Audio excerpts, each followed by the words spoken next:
Shalom, Bapak Ibu Saudara yang dikasihi Tuhan Yesus. Sudah beberapa minggu kita mendengar berita tentang virus corona dari berbagai negara, termasuk di negara kita Indonesia. Kita sangat gentar mendengar kengerian akibat virus corona ini hari demi hari, yang secara tiba-tiba bisa membunuh manusia. Dan ketika manusia yang kena virus corona ini meninggal, penguburannya sangat menyedihkan, membuat hati kita tersayat. Manusia itu rupanya sangat rapuh. Tetapi yang terjadi ini mengingatkan kita bahwa ini semua adalah tanda-tanda akhir zaman. Seperti yang tertulis dalam kitab Ibrani 12 ayat 26. Di situ tuh dikatakan, waktu itu suaranya menggoncangkan bumi. Bumi saat ini tergoncang dengan peristiwa virus ini. Tetapi kita yang percaya pada Tuhan Yesus yang mati dan bangkit adalah sumber kekuatan kita, sumber kesembuhan, dan sumber keselamatan kita. Oleh karena itu, Bapak Ibu, marilah kita sungguh-sungguh tetap setia beribadah kepada Tuhan di rumah kita masing-masing. Kita berdoa.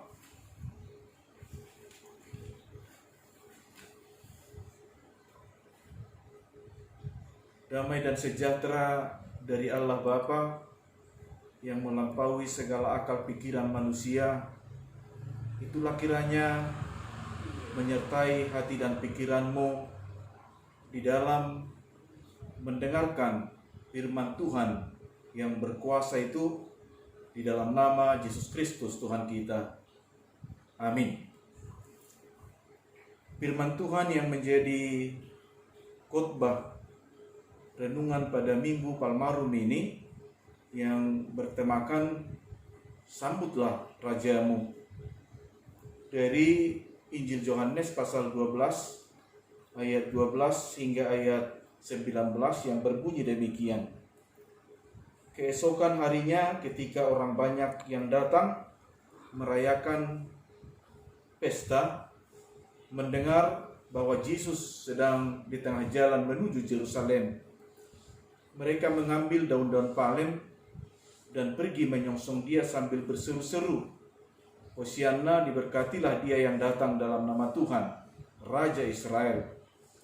Yesus menemukan seekor keledai muda, lalu ia naik ke atasnya, seperti ada tertulis, Jangan takut, hai putri Sion, lihatlah rajamu datang, duduk di atas seekor anak keledai. Mula-mula murid Yesus tidak mengerti akan hal itu. Tetapi sesudah Yesus dimuliakan, teringatlah mereka bahwa nas itu mengenai dia dan bahwa mereka telah melakukannya untuk dia. Orang banyak yang bersama-sama dengan dia ketika ia memanggil Lazarus keluar dari kubur dan membangkitkannya dari antara orang mati, memberi kesaksian tentang dia. Sebab itu orang banyak itu pergi menyongsong dia, karena mereka mendengar bahwa ia yang membuat mujizat itu. Maka kata orang-orang Farisi seorang kepada yang lain, Kamu lihat sendiri bahwa kamu sekalian tidak berhasil. Lihatlah, seluruh dunia datang mengikut dia. Demikian firman Tuhan. Yang berbahagia adalah yang mendengar dan menghayati serta melakukan firman Tuhan. Bapak Ibu Saudara yang dikasihi Tuhan Yesus, sudah 2 minggu kita tidak beribadah di gereja. Sepertinya iblis bergembira dengan situasi ini karena banyak gereja yang ditutup. Tetapi tiba-tiba iblis terkecoh dan terkejut karena di rumah-rumah orang Kristen beribadah malam minggu. Rumah orang Kristen menjadi mesbah penyembahan untuk Tuhan Yesus. Itu berarti gereja takkan punah. Gereja bukanlah gedungnya, tetapi gereja adalah orangnya. Kitalah yang disebut gereja. Orang-orang yang dipanggil keluar dari kegelapan masuk kepada terang. Kita tidak kalah karena situasi dan kondisi ini. Tetapi di mana saja kita bisa dan boleh memuji dan memuliakan Tuhan. Kita percaya pertolongan Tuhan pasti akan terjadi. Badai ini akan berlalu. Saat ini kita masuk di minggu yang disebut Palmarum. Minggu Palmarum berarti minggu palma, di mana orang menyambut Tuhan Yesus dengan daun palen. Minggu ini adalah bagian dari jalan Via Dolorosa, jalan penderitaan Tuhan Yesus. Sebelum Tuhan Yesus menjalani dan menerima cawan penderitaan itu di Kalpari, dia dimuliakan, diagungkan pada saat hendak memasuki kota Yerusalem. Setelah dia terlebih dahulu diminyaki Maria di kota Betania, di mana Yesus membangkitkan Lazarus, saudara Maria. Peristiwa kebangkitan Lazarus dari kematian membawa suatu kejutan bagi banyak orang, sehingga banyak orang mengerti bahwa Yesus adalah Mesias.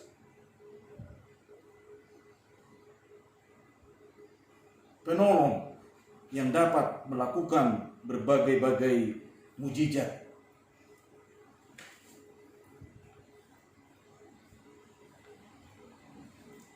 Kedatangan Yesus bersama murid-muridnya memasuki kota Yerusalem, di mana pada saat itu adalah peristiwa perayaan Paskah. Berbagai-bagai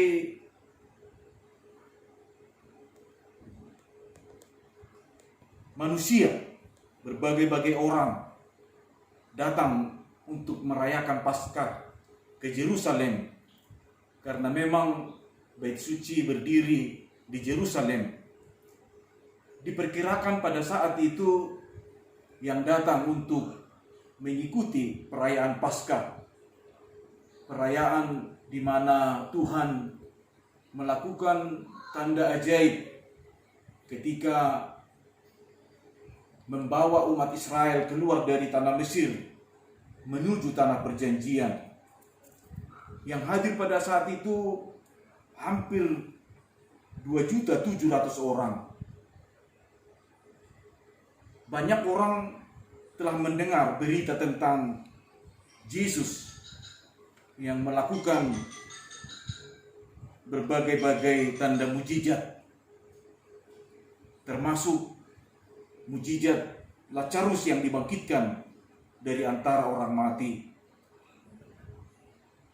Sehingga pada saat Yesus memasuki Yerusalem, semua orang menyambut dia dengan gembira, dengan berkata, Hosianna, diberkatilah dia yang datang di dalam nama Tuhan. Hosianna. Mereka mengambil daun palen selalu berkata, Hosianna, diberkatilah Raja yang datang. Maka genaplah apa yang dikatakan Nabi Zakaria, bahwa sambutlah Rajamu yang datang. Jangan takut, hai putri Sion. Mereka melihat bahwa kedatangan Yesus ke Yerusalem adalah penggenapan apa yang dikatakan oleh Nabi Zakaria, bahwa keselamatan itu ada di dalam karya yang akan dilakukan oleh Tuhan Yesus. Mereka memuliakan Tuhan. Namun pada saat itu semua orang memuliakan nama Tuhan dengan hatinya, dengan mulutnya, dengan berkata Hosianna. Tapi beberapa hari kemudian mereka juga yang berkata, salibkanlah dia. Disitulah kita lihat bahwa hati dan pikiran manusia sangat gampang berubah. Bisa dipengaruhi oleh suasana, oleh perkataan orang-orang atau penguasa-penguasa bait suci pada saat itu. Kita harus tetap memuliakan Tuhan Yesus. Tidak boleh dipengaruhi oleh perkataan-perkataan orang lain. Kita harus tetap setia memuji Tuhan, baik pada waktu susah maupun waktu senang, waktu keadaan tenteram maupun waktu kesulitan seperti yang kita alami saat ini. Peristiwa di mana Yesus mengendarai keledai itu membuat murid-murid sadar bahwa guru yang mereka ikuti adalah Sang Mesias. Dan orang-orang Farisi juga dengan spontan saat itu bersaksi bahwa seluruh dunia akan datang kepada Tuhan Yesus. Orang Farisi yang tidak percaya bahwa Yesus adalah Mesias, tapi membuat pernyataan bahwa seluruh dunia akan datang kepada Tuhan Yesus. Yesus adalah Tuhan, Raja kita yang berkuasa. Anugerahnya, kasihnya tidak pernah berubah-ubah. Seperti yang tertulis dalam kitab Ibrani. Di situ dikatakan bahwa Yesus Kristus adalah sama kemarin, hari ini, dan sampai selama-lamanya. Kuasanya tidak pernah berubah. Marilah kita Bapak Ibu Saudara sekalian tetap bergantung dan berharap hanya kepada Tuhan Yesus yang dapat menenangkan situasi kehidupan kita. Sama seperti peristiwa Petrus dan kawan-kawannya, murid-murid Tuhan Yesus yang berada di perahu. Ketika ombak menerjang perahu mereka, mereka sangat ketakutan, mereka sangat gentar. Lalu mereka membangunkan Tuhan Yesus yang pada saat itu bersama dengan mereka di kapal itu. Lalu Yesus bertindak menghardik ombak besar itu, dan seketika tenanglah laut itu, mereka selamat. Peristiwa seperti itulah yang kita alami saat ini. Dunia ini, hidup kita tergoncang oleh karena virus COVID-19 ini. Pemerintah sudah berusaha melakukan tindakan-tindakan supaya seluruh rakyat Indonesia boleh sehat dan boleh aman. Kita berharap, kita berdoa, karena manusia yang bekerja, manusia yang merencanakan, tapi Tuhan yang menjadikannya. Supaya Tuhan berbelas kasihan dengan kehidupan kita yang ada di dunia ini, sehingga Dia boleh menghalau virus ini dari dunia ini, supaya kita umat tebusannya boleh dengan sukacita memuji dan memuliakan namanya. Maka di minggu-minggu Palma ini, dalam mengenang penderitaan Tuhan Yesus, marilah Bapak Ibu Saudara sekalian menyambut Kristus, Tuhan Raja kita, betul-betul hadir dalam hidup kita. Di saat kita menyambut Kristus di dalam hidup kita, dalam keadaan sehat dan dalam keadaan sakit, dalam keadaan senang dan susah, tetaplah berpengharapan.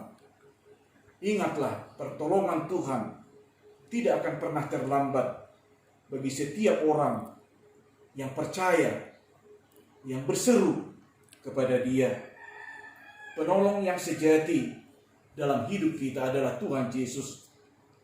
Dan ketika kita sudah merasakan pertolongan Tuhan, kita juga terpanggil untuk menolong orang lain.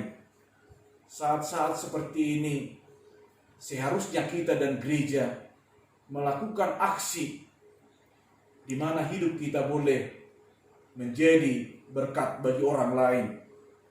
Karena sekecil apapun lilin itu pasti bisa mengusir kegelapan. Sekecil apapun perbuatan yang kita lakukan, pasti itu bisa menyejukkan dan menyenangkan orang lain. Kalau itu kita lakukan dengan tulus dan rasa hormat dan rasa takut kepada Tuhan. Sebab moto gereja kita yang harus selalu kita ingat, melayani bukan untuk dilayani. Karena Yesus Kristus pertama-tama sudah melayani kita, memberikan keselamatan. Maka inilah saatnya juga kita menjadi pribadi-pribadi yang senang dan suka untuk melayani orang lain. Terpujilah nama Tuhan. Terimalah Bapak Ibu Saudara sekalian salam dan hormat kami,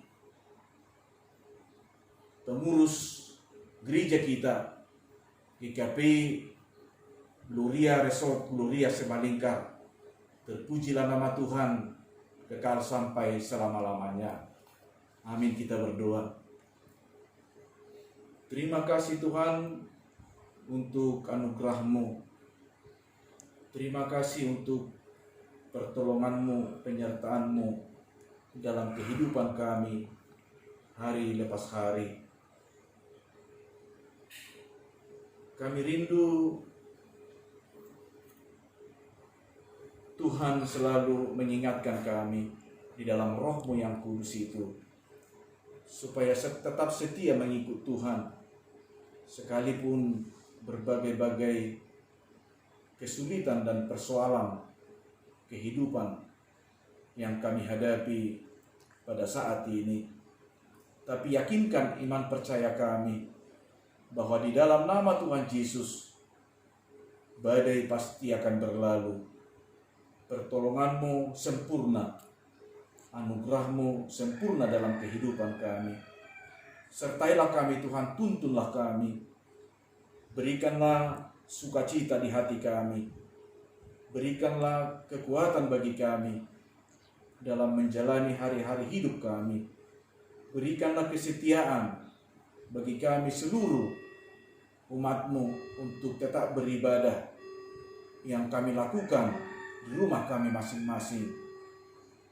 Kiranya rumah kami menjadi mezbah untuk menyembah Tuhan di dalam kehidupan kami.